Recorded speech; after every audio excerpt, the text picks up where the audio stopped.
Ladies and gentlemen, welcome to the Horror Mine. My name is Vic Shy, and this is the Scare Score, where I break down horror movies and rate them on how scary I think they are. In this episode, I'll be going over the highly requested Thai anthology horror film, Phobia. I'll be going over the events that take place throughout the film while breaking down the scares and rating them on how scary they are or attempt to be. Phobia is one of the most popular horror films from Thailand, but how scary is it? Sit back and relax and join me as we explore Phobia and tally up the Scare Score.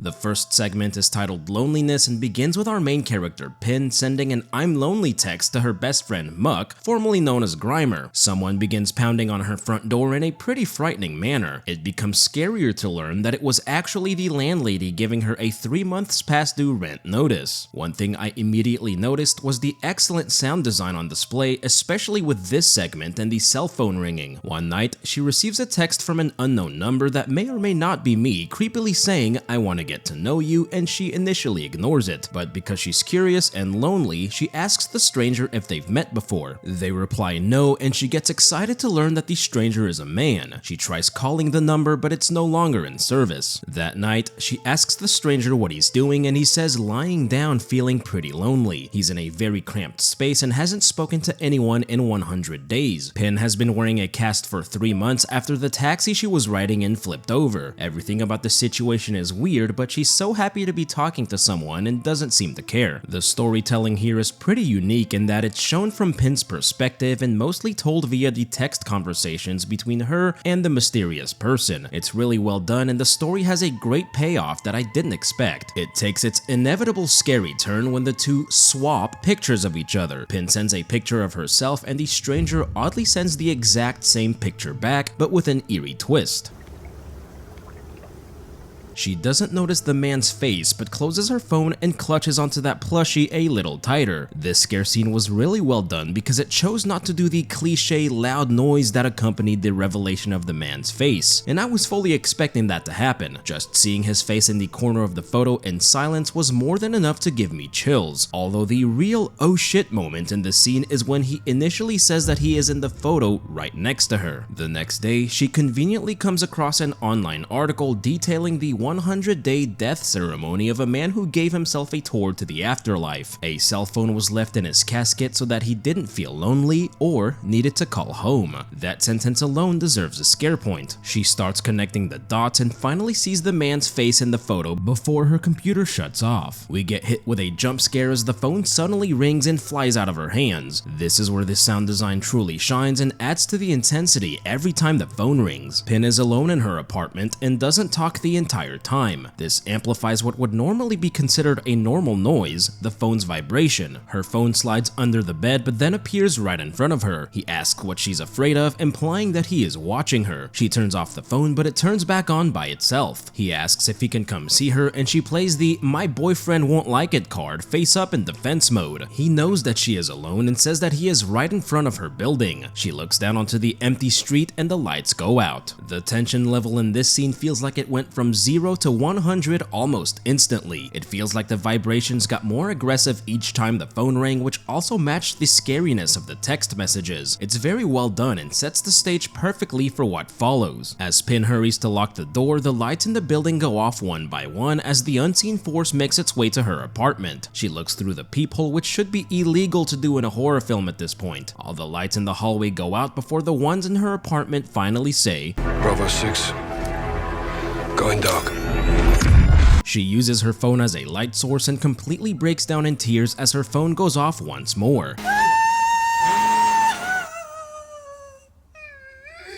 The message says, "Now I'm inside your room." Hearing her cry of fear is absolutely tragic. She looks around the room before we get quite possibly the scariest jump scare I have ever seen. She then goes flying out of the window to her tragic death. This is, in my opinion, one of the most underrated and scariest horror movie scenes of all time. The tension created by the text messages all the way until the lights go out in her apartment is insane. Seeing Pin cry as she realized the severity of the situation after the final text text was tragic. Her reaction felt authentic and made it that much more frightening. Actress Manirat Kam-un does an amazing job as Pin and absolutely shines in this last scene. And to top it all off, we got perhaps one of the scariest jump scares I have ever experienced. I'm not ashamed to say that it made me scream. Despite the great setup, I totally wasn't expecting it, and my dry pants paid the ultimate price. Everything about this scare scene was horror brilliance. As a lifeless Pin lays in the street, we learn that the spirit was that of a man who turned himself into a ghost after he was dumped. He is the one who caused Pin's taxi to crash, and his spirit has been haunting her the entire time. This was an excellent segment that effectively told a simple story in a short amount of time. Pin didn't say a word, had a short amount of screen time, and still managed to be an interesting and likable character. The suspense and tension in this are excellent and culminated to an amazing final scare scene. Perhaps the most impressive thing about Loneliness is that it's director Yongyoo Tongkontun's only horror film. Before this, he mainly directed comedies and then shifted to doing dramas because making Phobia apparently gave him too much anxiety. The next segment is titled Deadly Charm and is tonally very different than the previous one. It begins with several students in a classroom with one empty seat. We meet our main characters, a group of highly unlikable bullies that pick on a kid named Mid. They snatch him and his bike and take him for a deadly ride. A girl named Pink tries telling them that they're going too far, but nobody listens to her. Just when the situation couldn't get sadder, Mid was on his way to visit his dad in the hospital. The backstory behind all this is that Mid got them expelled from school when a teacher found weed in one of the bullies' backpacks. Mid was trying to get his notebook that they stole from him, and a teacher discovered the drugs. They do some despicable things to him that are hard to watch, not only because of the disturbing nature of bullying, but the way everything is shot and presented. It's all very loud and flashy with a ton of cuts and flashbacks. They toss his bike out of the truck traveling at full speed, and he unfortunately follows right after. Aside from Pink, the group doesn't seem overly bothered by what just happened. While playing a card game,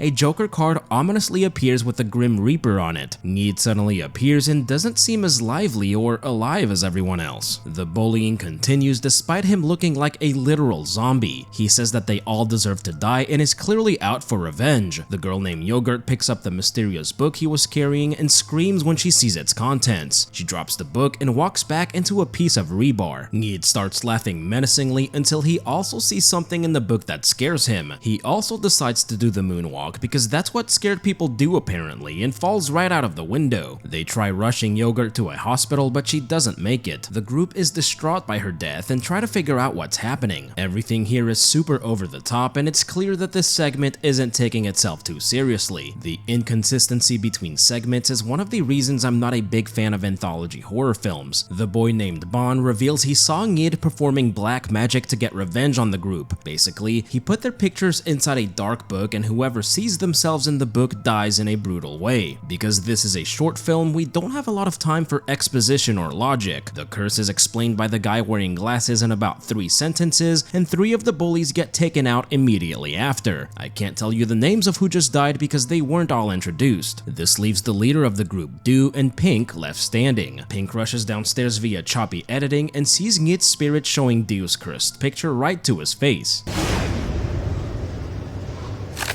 Dio apologizes to Ngid and says he didn't mean to bully him. It's a little too late for that, and he bursts into flames. There's not much to say about this segment up to this point. Everything is pretty straightforward, and this segment hasn't scared me one bit. I even deducted a point because of how silly Ngid's smiling spirit looks. Pink takes off running and retreats into the car before she is rescued by the police. She is questioned by the police, who don't believe a word of what she says happened. During her questioning, the police leave to go get some food and leave her alone. At the same time, a crazy inmate grabs a police officer's gun and goes wild inside the station. Ngid's spirit suddenly appears in front of her and says that it's her turn. Pink says she doesn't have anything to do with what happened to him. He replies that she just stood idly by and watched it happen, making her just as guilty. Some PS2-looking ghouls appear directly behind her and just look so silly. Ngid forces her to look at the book, and when the investigator returns, he finds Pink took matters and her eyes into her own hands. Since she can no longer see, Ngid's deadly deadly charm can't affect her. Seeing the now eyeless and crazed Pink is a pretty disturbing visual. In the final shot of the segment, a piece of paper flies into the air and leads directly into a predictable and unnecessary jump scare. So, I'm not the biggest fan of this segment. I realized that it wasn't taking itself too seriously and was meant to be more of a fun, campy segment. The choppy editing combined with the loud music constantly playing throughout made it kind of hard to sit through. The characters were unlikable and I just didn't find any of it scary. The last visual of Pink holding her eyes is fairly effective and will probably be the only thing I remember about Deadly Charm. It just misses the mark, which is pretty much expected from a horror anthology film. The next segment is titled Man in the Middle and is brought to you by Banjong P. Santana-kun, the director of the Asian horror movie classics Shudder and Alone, both of which I've already covered on the Scare Score. The segment starts out like all good movies should, with 4 guys, 1 tent. One guy named Tur tells a ghost story about someone who was camping and being haunted by the ghost of a woman who drowned nearby. His friend Puok wonders why every ghost story must have a woman with long black hair, something I've been wondering since 2004. He even brings up the movie Shudder, which is a cool nod to the director's most popular film. They joke around about the concept of death, and this segment seems like it's taking the comedic route. Shin gets spooked by the story and asks to sleep in the middle. A says that if he dies, he will haunt whoever is sleeping in the middle spot. The next day, the group goes rafting on the river, and Puok does a terrible impression of Jack Dawson from Titanic.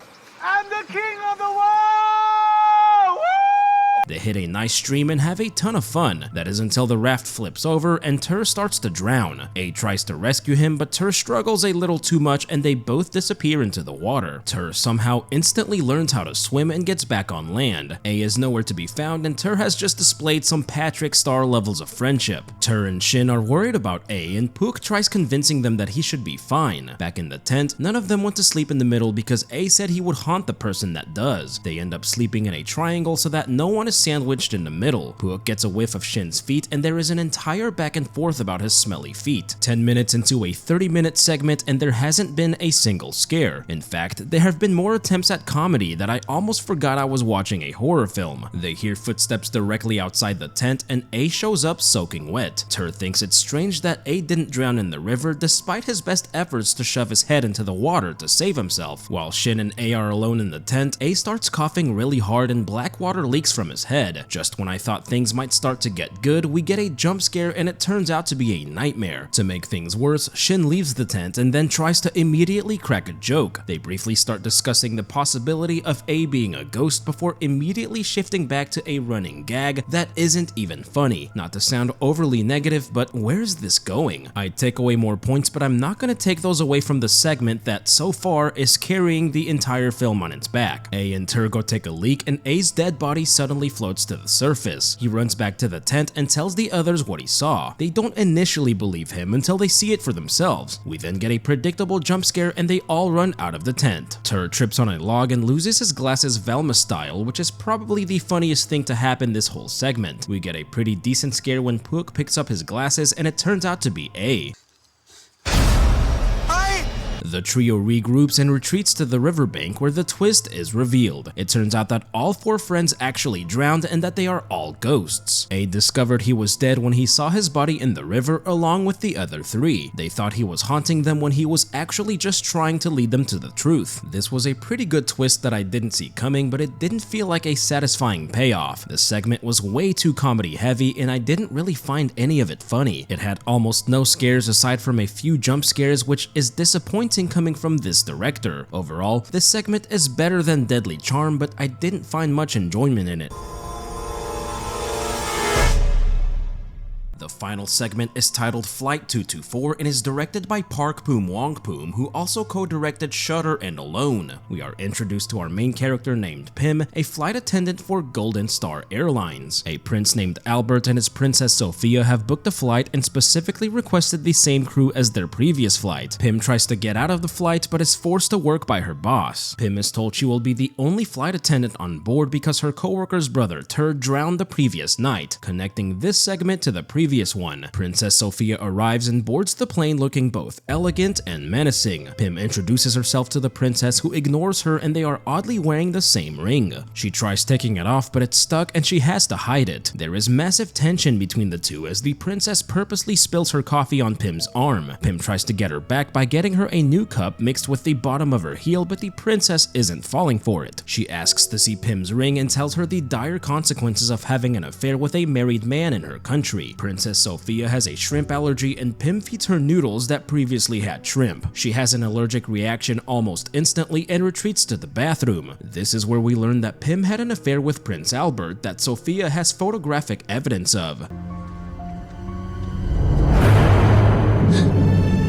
When they land, Princess Sophia looks back at her with menacing bloodshot eyes. Nothing too scary has happened so far, but the tension between those two was extremely high. So high that Pim actually committed murder because Princess Sophia dies shortly after. The princess's body is being transported back to her country on a flight, and Pim is yet again the only flight attendant. Pim is told by the pilot that she will also be under investigation. The princess's body is seated like a normal person, which had a really unsettling feel to it. During some turbulence, Sophia's body falls over and slides all the way down the aisle.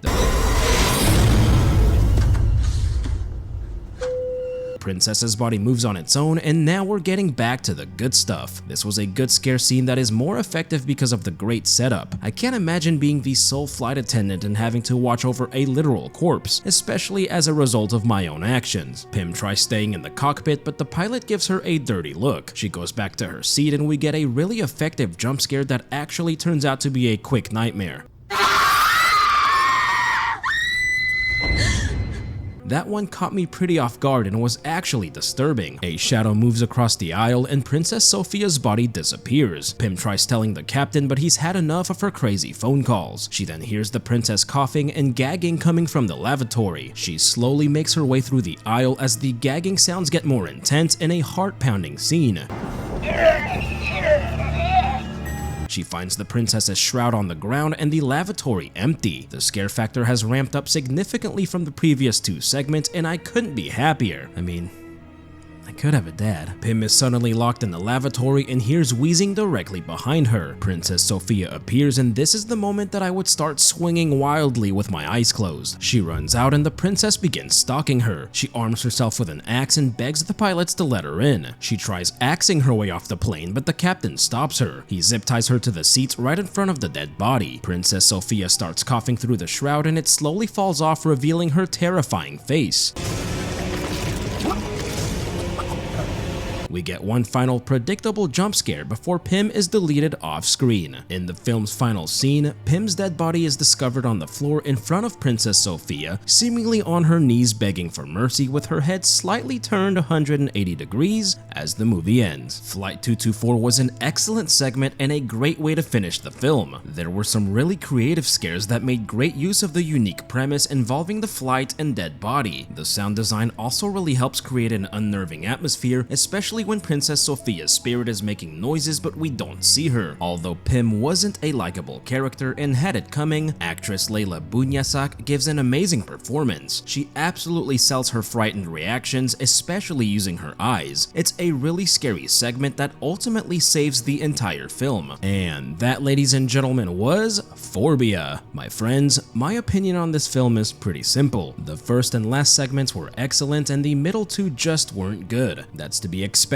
with anthology horror films, and I think that the placement of these segments was definitely strategic. The film started off really strong with one of the best horror anthology segments I've ever seen. The bar was raised pretty high, which made the middle of the film really drag. Thankfully, the last segment brings it back to the scare levels it should have had, earning Phobia a right in the middle scare score of 50%. The best segment was Loneliness, and the worst of the bunch was definitely Deadly Charm. There's some enjoyment to be had with it, but it just wasn't for me. The scariest scene in the film is when the lights go out in Pin's apartment. The suspense in that scene was extremely intense, and it leads to one of the scariest jump scares I have ever experienced. Definitely an underrated horror movie scene and segment. But, as always, I hope you all enjoyed the video. Thank you all for tuning in, and I cannot wait to see y'all right back here in the horror mine.